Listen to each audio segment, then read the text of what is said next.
Ilang miyembro ng media sa Bicol ang kinilala ng Department of Education dahil sa kanilang hindi mapapantayang ambag sa pagpapalaganap ng katotohanan at napapanahong balita, kung saan kabilang sa naparangalan ang ating kasama na si Nomer Corporal. Panoorin natin ito. Binigyang pagkilala ng Department of Education Bicol ang ilang media outfits at practitioners sa reyon sa idinaos nitong Media Appreciation and Awarding Ceremony sa Regional Center site sa Rawis, Legazpi City kahapon December 17.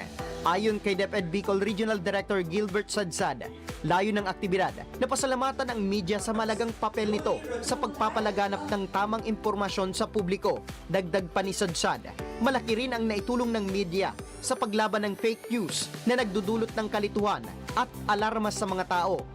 And we are very glad and happy that in DepEd Bicol we have media people who have chosen to be in the right path by helping us to spread the authentic news and authentic information. At kabilang nga po sa pinarangalan ng naturang aktibidad, ang inyong lingkod bilang kinatawan ng Congress TV.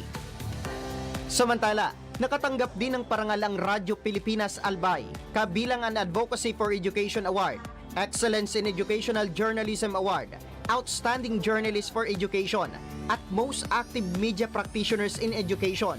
Pinasalamatan ni Paul Hapin, isa sa mga awardee at reporter ng Radyo Pilipinas Albay, ang pagkilalang ibinigay ng DepEd.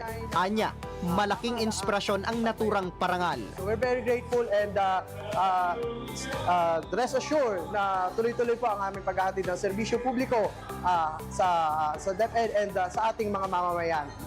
Kasabay ng aktibidad, ipinakilala rin ng DepEd Bicol ang mga Division Information Officer sa bawat probinsya upang mas mapadali ang koordinasyon ng media sa ahensya.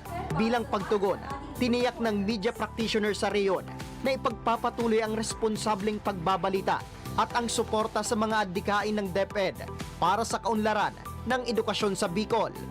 Para sa totoong balita sa bagong Pilipinas, Nomer Corporal, Congress News.